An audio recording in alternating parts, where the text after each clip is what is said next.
Hello, ladies and gentlemen. Today I want to introduce you something about the conservation equation and how we use the conservation equations in computational fluid dynamics. Maybe before we talk about conservation equation, before we talk about the Navier-Stokes equation, I want to mention a problem you might know. If you have a brother, or if you have an older sister, or if you have a husband or a wife, you maybe all know this situation. You are under the shower, you take a hot shower, and your brother or sister or father enters the bathroom, and what will he do? He will go to the toilet and push the button, and the water will flush into the toilet. And what happens under the shower? It will get hotter, and you will gel a big about because the water gets too hot. And yeah, this phenomenon happens in old houses. In new houses, they have sometimes other systems, other water systems to prevent this effect. But if you know this old pipe systems, you know this problem. And now is the question, how could it happen? Why will it be hotter under the shower if someone pushes the flush at your toilet? That's a good question, and there is one explanation. You have inside your house or your flat a cold water system, cold water pipe system, and a hot water pipe system. And both waters, the cold water and the hot water, enter the shower and will be mixed. The temperature will be mixed between cold and hot water at the armature here, at the valve where you control the temperature. But what happens now if someone pushes a button on the toilet?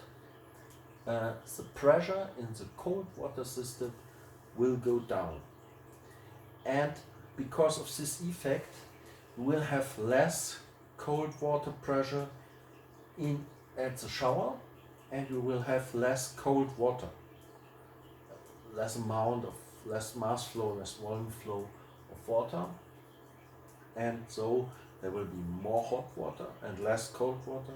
That's why the mixing temperature rises. Okay, you might know this effect. And I mention this effect to explain you a really famous law.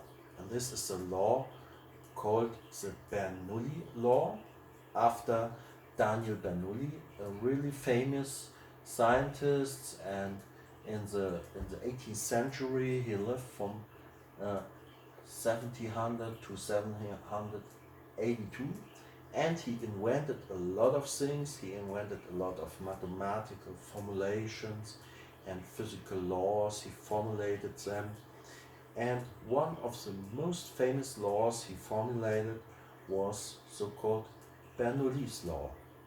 And Bernoulli's law has the following definition. You have a pressure,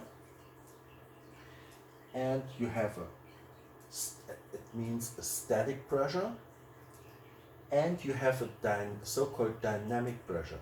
This dynamic pressure can be calculated by the velocity, and you have also a pressure of height. If you have a pipe system and you have one tank at a higher position, one tank at a lower position, you have a difference in height, you will get a pressure based on the height. And now if you have two vessels or a pipe system with a lower and higher position, you will always have a balance, energy balance. Let's say there are no losses, there are no frictions, then the same energy that enters the pipe will later exit the pipe. So you can make, let's say, an energy balance. So let's say Bernoulli's law is more or less an energy balance.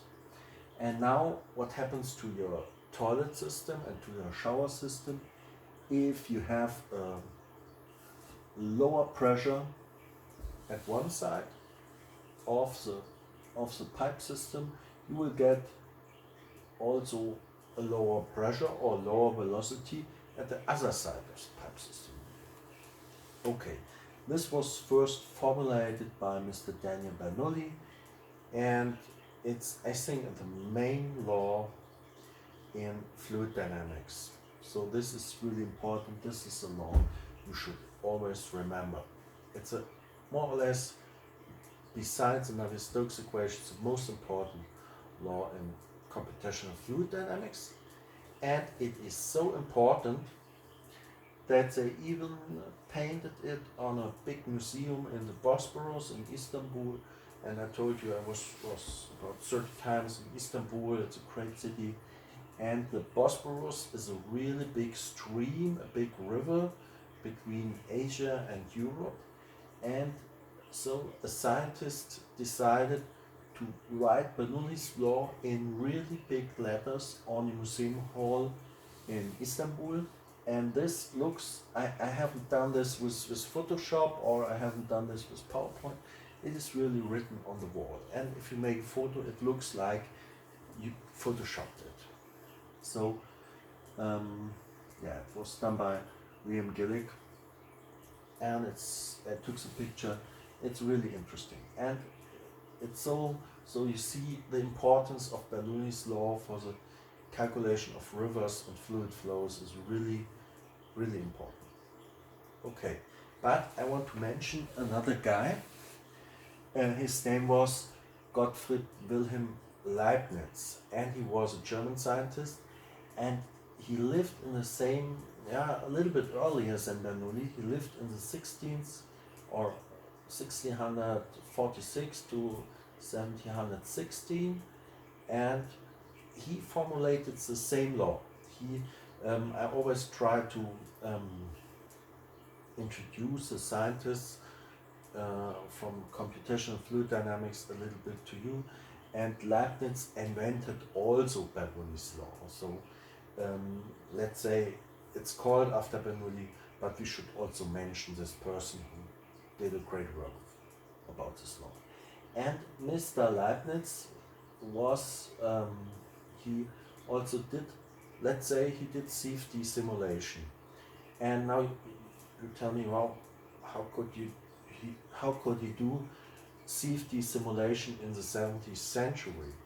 But it's true, he did CFD simulation, and he built his own computers, and he used them to make CFD simulations.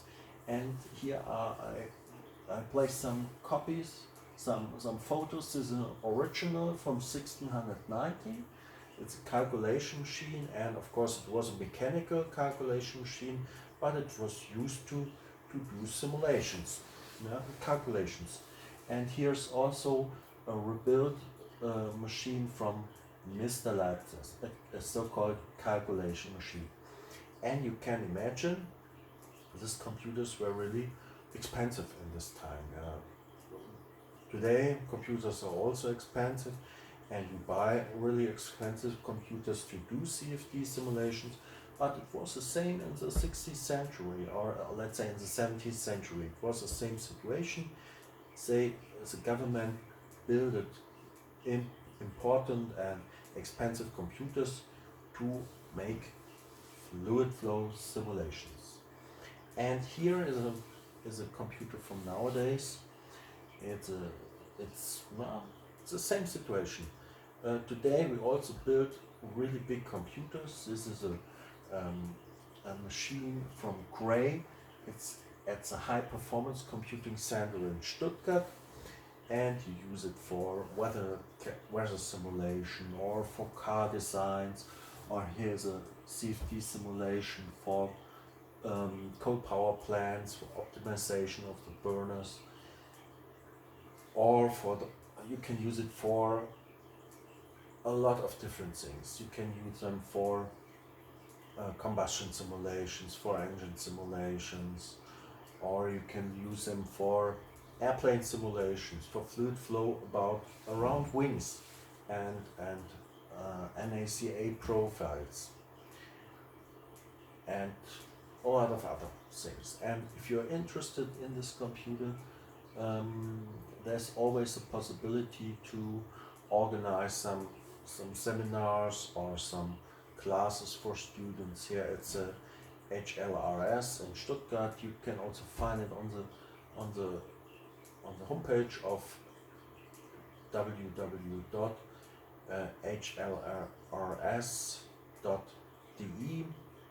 and I can also organize maybe a CFD seminar there for you. Okay, but let's come back to the easy ones. Let's come back to Bernoulli's law, and here you see again a pipe system. You have some armatures, you have elbows, and you have here also like a nozzle. The pipe will be more narrow, and here you have different positions where you get pressure drop. And that's an important thing. If you build a long pipe system, if you build a long pipeline, you will have two main influences. You have armatures and elbows, and you will get pressure drops by these armatures. Or on the other side, you will have friction effects because of the wall roughness, and this will also cause pressure drops.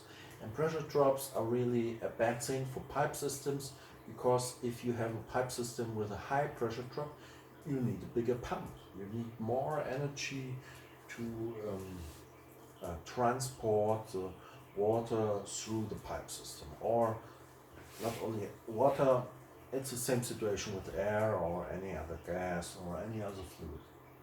So you can use Bernoulli's law to make a first sketch, to make a first rough calculation of this problem. But if you go more in detail, we need computational fluid dynamics to make an estimation of all this other pressure drop problems. So here is another small armature, small pipe system. Yeah, it's like a bit like a S shape, and when the water enters here on the bottom, and then you have a pressure drop. Yeah? You will lose energy. You can formulate Bernoulli's law for this part of the armature, but you have to add some losses to the balance. You will lose energy, and you can calculate these losses by a sheet value plus a lambda value times length divided by diameter, and multiply it with the density, half of the density, and the squared velocity. And this G value depends on the geometry of your elbow or your armature, and the lambda value depends on velocity and on the wall roughness. If you have smooth walls, lambda will be 0. If you have any roughness at the walls, you will have a value higher than 0. And what about this wall roughness?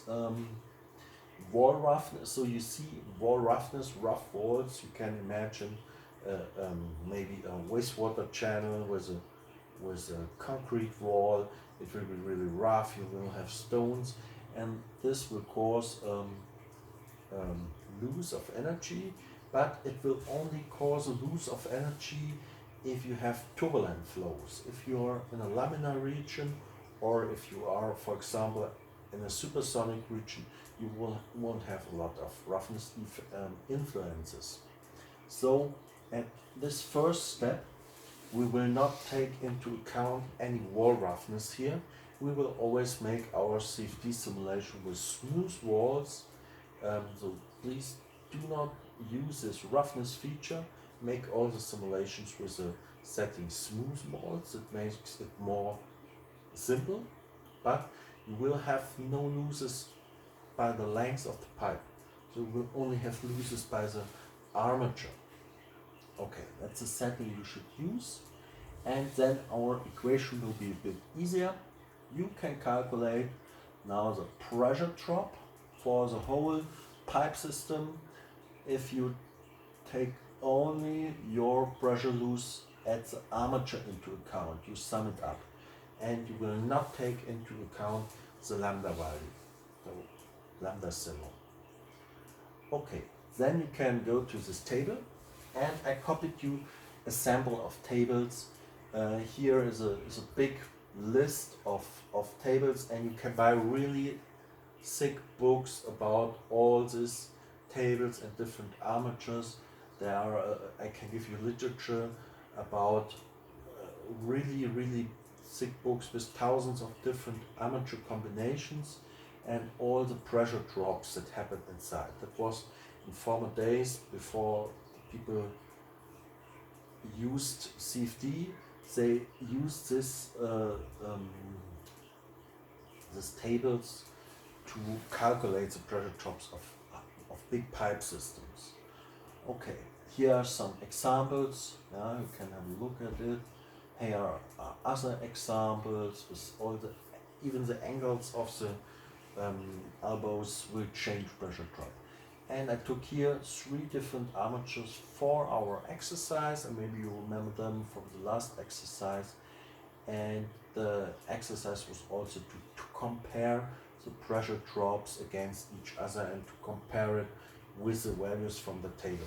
You will see it will fit pretty good with the CFD results. Okay, come back a bit to the CFD results. Yeah, this is a big sign from, I took it from the book of Yunus Changer, who's a great scientist of CFD, and I want to mention it again. Do not proceed with CFD calculations unless you have generated a high quality mesh. And this is an important point, this meshing. If you do the exercise for the elbows, please do a high quality meshing. If you if you make sketchings or distorted cells or sharp angles or bad length ratios, you will get also bad results.